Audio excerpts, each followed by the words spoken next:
entrada solene de Frei Francisco Paton, custódio da Terra Santa na cidade de Belém, marcou o início do tempo do Advento, este ano com a ausência das celebrações festivas devido às restrições da pandemia do coronavírus. Na Terra Santa, em nome do diálogo, a apresentação de uma nova edição da Bíblia publicada pelo Grupo Editorial São Paulo, um convite a examinar as Escrituras para redescobrir a importância das relações judaico-cristãs.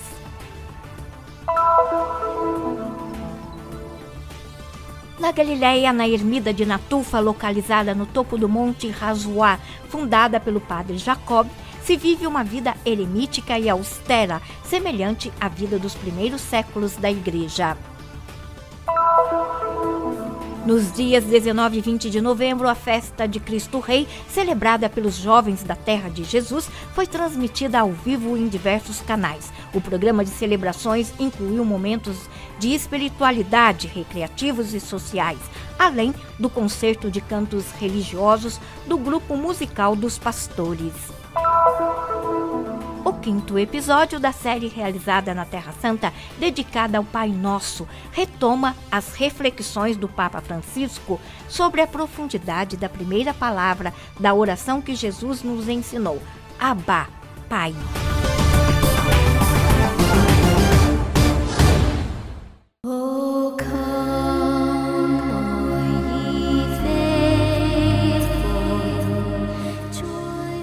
A entrada solene do custódio da Terra Santa, Frei Francisco Paton, em Belém, acendeu luzes de esperança e confiança, apesar dos problemas sanitários e econômicos que afligem toda a região.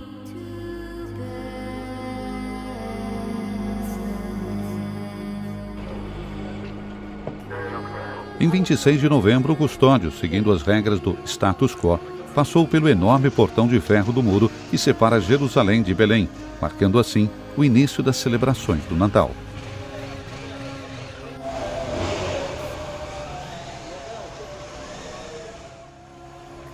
A ausência incomum dos fiéis se deu pelas medidas de fechamento total impostas pela autoridade palestina como parte de um plano nacional de combate à propagação do coronavírus. A participação foi permitida apenas a autoridades religiosas e civis, entre elas o ministro palestino do Turismo e Antiguidades, Rula Maya. Sempre nos momentos de escuridão, de cansaço, de dificuldade, buscamos encontrar a luz do Senhor Jesus. Bem sabemos que tanto aqui em Belém como em toda a Terra Santa, nesse momento a situação é difícil. É assim no mundo inteiro por causa da pandemia, mas nesse momento o nascimento de Jesus traz luz à nossa vida, traz esperança à nossa comunidade e traz paz e alegria para todo mundo. E porta pace e gioia al mondo inteiro. Durante as vésperas, logo após a entrada solene, Frei Francisco Paton acendeu a primeira vela do Advento e em seu discurso disse: "O que nutre a nossa esperança é o Senhor Jesus Cristo. No tempo do Advento, somos chamados a elevar nossos pedidos e orar."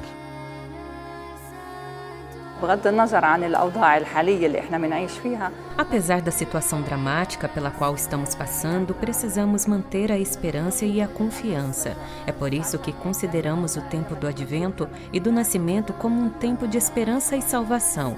Pedimos ao Senhor que o período vindouro seja menos pesado e rezamos pelo fim da pandemia em todo o mundo.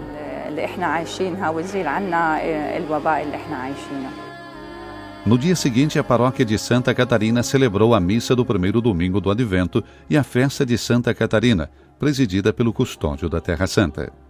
Frei Rami Azakrié, pároco de Belém, citou em sua homilia as palavras do Papa Francisco. Como vivemos este tempo santo? Com o compromisso de compreender onde os vazios devem ser preenchidos com o Senhor, de romper as montanhas de dureza do coração e do orgulho que impede o amor, e de criar espaços maiores para o Senhor Jesus. O Senhor Jesus Cristo triunfou desde seu primeiro dia na Terra. Hoje vivemos um período no qual devemos deixar de lado o mal e o pecado e devemos confiar apenas nele para superar todas as dificuldades, incluindo pragas ou guerras e tudo o que nos amedronta. Com o início do Advento, os olhos dos cristãos de todo o mundo se voltam para a cidade do Natal, com a esperança e a confiança de sair dos pântanos da angústia e da pandemia, para celebrar a aurora de um novo nascimento.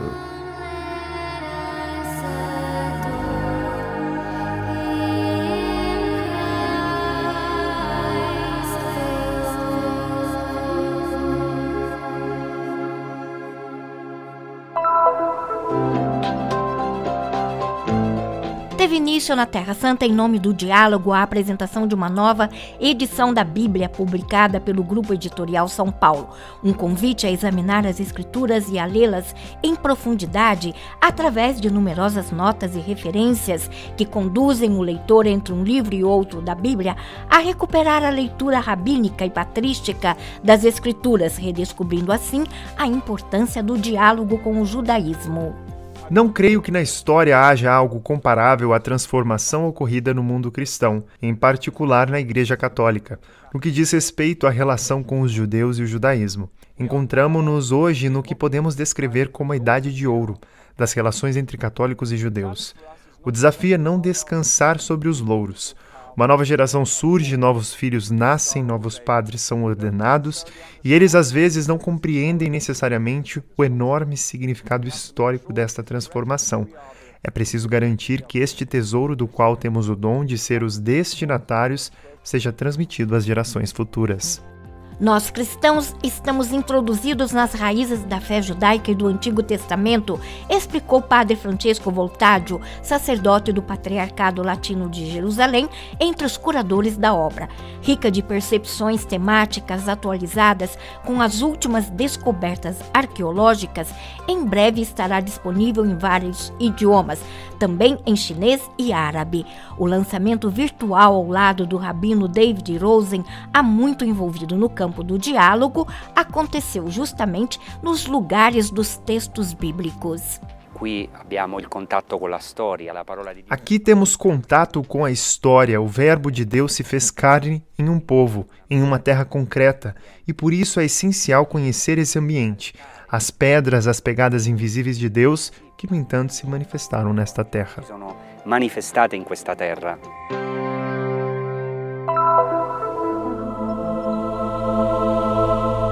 Em meio aos bosques nativos do Monte Rasua, localizado entre o Monte Carmelo e o Monte das Bem-aventuranças, está a Ermida de Natufa, esculpida em uma cavidade rochosa em 1967 e da qual se pode desfrutar de uma extraordinária vista da Galileia.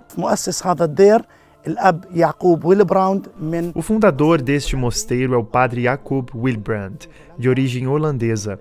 Padre Jacob nasceu nos Países Baixos em uma família abençoada com padres. Um de seus tios, Padre Johannes, formou-se em doutor em Escrituras do Antigo Testamento. Depois de terminar o ensino médio, o Padre Jacob seguiu o tio Johannes e entrou para a ordem trapista.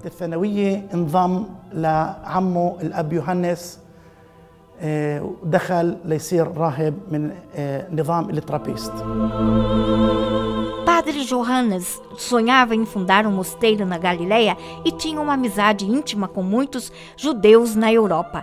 Ele também foi preso pelos nazistas durante a Segunda Guerra Mundial, após tentar liberar seus amigos judeus do campo de extermínio de Dachau, onde foi torturado. Depois de 2 anos e meio, os nazistas libertaram o Padre Johannes. De volta à Holanda, ele estava muito doente e foi para o Padre Jacob, quem cuidou dele. Antes de morrer, pediu ao sobrinho que continuasse a missão e realizasse o sonho de construir um mosteiro. Em 1963, Padre Jacob chegou à Terra Santa, serviu como sacerdote na cidade de Nazaré e tentou comprar um terreno na Galileia para construir um mosteiro, junto com Padre Thomas, de origem americana. Com sua sabedoria de sacerdote e monge, Padre Jacob quis obedecer e seguir os passos dos padres e também de Santo Antônio, o fundador da congregação no Egito. Ele pensou, se queremos fundar um mosteiro, temos de fazê-lo em uma gruta. Como se pode ver, esta é a gruta. O nascimento desta gruta, tal como a vemos hoje, deve-se à presença neste local de um poço de água que remonta ao período bizantino. Padre Jacob transformou a abertura em janela, cobriu-a com um vidro pintado e construiu uma escada para descer a gruta, que foi transformada em igreja, onde também foi instalado um sino. Posteriormente, Padre Jacob construiu o seu quarto na parte superior da igreja, enquanto na parte inferior criou várias outras salas. Esses quartos substituíram as cabanas originalmente construídas. Padre Jacob viveu sua vida segundo a tradição dos primeiros cristãos. Usava lamparinas e bebia água do poço. Sua sincera humildade cativou o coração de todos. Padre Jacob distribuía ajuda e doações aos necessitados de todos os cultos cristãos, mas também a muçulmanos e judeus. Em sua honra e para homenageá-lo, muitas famílias deram aos seus filhos o nome de Jacob. Em 2005, Padre Jacob regressou à casa do pai e, de acordo com seus desejos, as freiras da família eremita de Belém, da Dormição da Virgem e de São Bruno estão presentes e rezam hoje na eremida do Mosteiro de Natufa. Levam uma vida de silêncio, unidade e amizade fraterna, conforme a tradição da vida dos primeiros séculos da igreja. A igreja do mosteiro está aberta aos peregrinos e visitantes que desejam participar da oração com a congregação. O eremita de Natufa, nascido do ventre de um sonho na Europa, foi humilde nas pedras simples em que viveu, mas glorioso em sua mensagem e naquilo que realizou.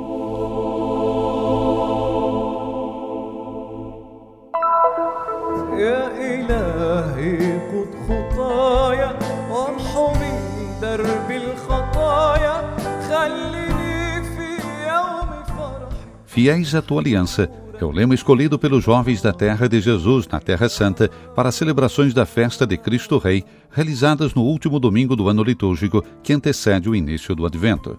A celebração deste ano foi diferente pelas restrições impostas pela pandemia do coronavírus, mas ao mesmo tempo foi muito mais difundida e acompanhada do que em anos anteriores, pois foi veiculada em canais internacionais e mídias sociais. Os jovens da Terra de Jesus caminham hoje para uma nova fase de sua vida que se dirige ao mundo, não só através das redes sociais, mas também através da televisão, pois chegamos a diferentes partes do mundo árabe e ao mundo inteiro, e recebemos muitas reações positivas nesses 2 dias. Isso é algo que nos motiva e encoraja.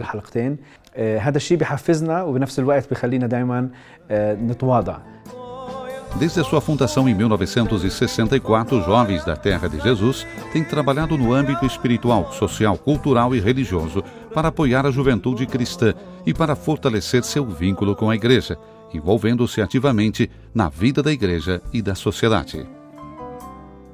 أنا كدنيانا الشبيبة بتعني لي كتير في حياتي إنه هي نمط حياة أنا بعيش فيه. أنا كتير مرات ما بقدر أعيش بلا شبيبة. لازم يكون دايما في نشاطات. Os jovens da Terra de Jesus significam muito em minha vida. Não consigo viver sem eles. Temos sempre atividades preparadas para as mensagens que queremos transmitir. Amo comunicar os ensinamentos de Cristo nesta terra, a qual amo intensamente. Todos têm uma missão nesta vida e devem manifestá-la.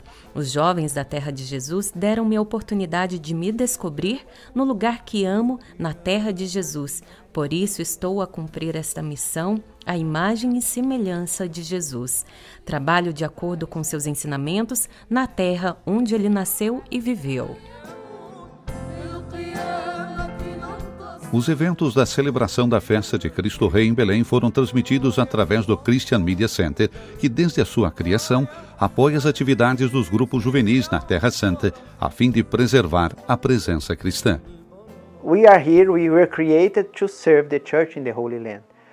A nossa missão é servir a Igreja na Terra Santa, e esta é a razão da nossa presença. Por que não deveríamos servir a realidade dos jovens cristãos? Por isso decidimos nos colocar à disposição com os nossos meios e fazer o nosso melhor para ajudá-los. Temos equipamentos, câmeras e equipe técnica. Foi ótimo, pois pudemos cooperar com a Musavá e a Nursat TV, além de transmitir em nossa plataforma de mídia via Facebook e YouTube. Dessa forma, Fomos capazes de levar alegria às pessoas em suas casas. We could bring the joy for the people. O que quer que façamos, somos servos inúteis. Fizemos o que tínhamos que fazer. Somos simples servos, como nos diz o Evangelho de São Lucas. Devemos ser humildes e considerar os outros melhores do que nós. E, da mesma forma, devemos ser corajosos para enfrentar as dificuldades. O nosso lema é: juntos podemos, e estamos sempre prontos. Porque Jesus é a nossa fonte de inspiração, a fonte da nossa vida e a fonte de todo o trabalho que fazemos.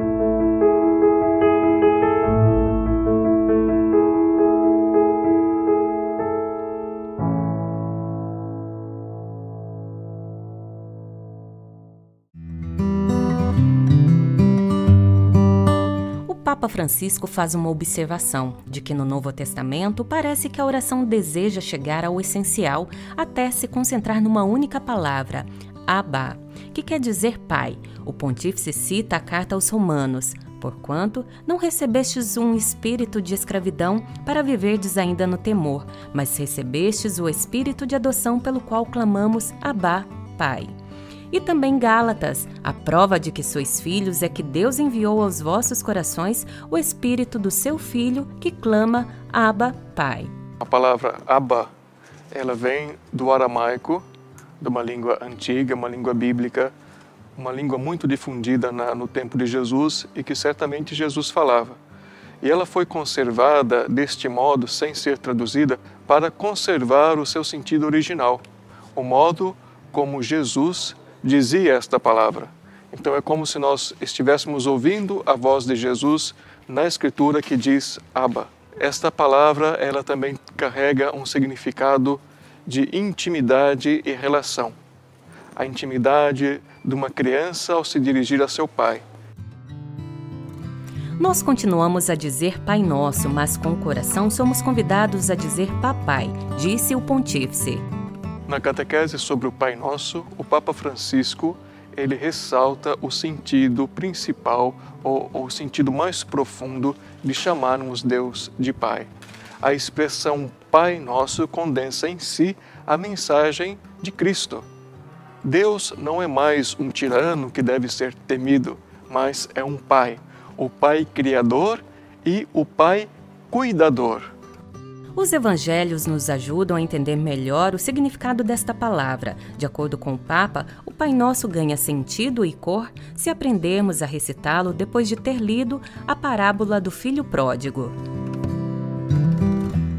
A parábola do Filho Pródigo, que nós encontramos também em Lucas, capítulo 15, versículo 11 e seguintes, é uma imagem da relação de Deus com seus filhos, da nossa relação com Deus. O filho se dirige ao pai que não o julga, não o maltrata, mas o acolhe, o defende, acredita na sua conversão.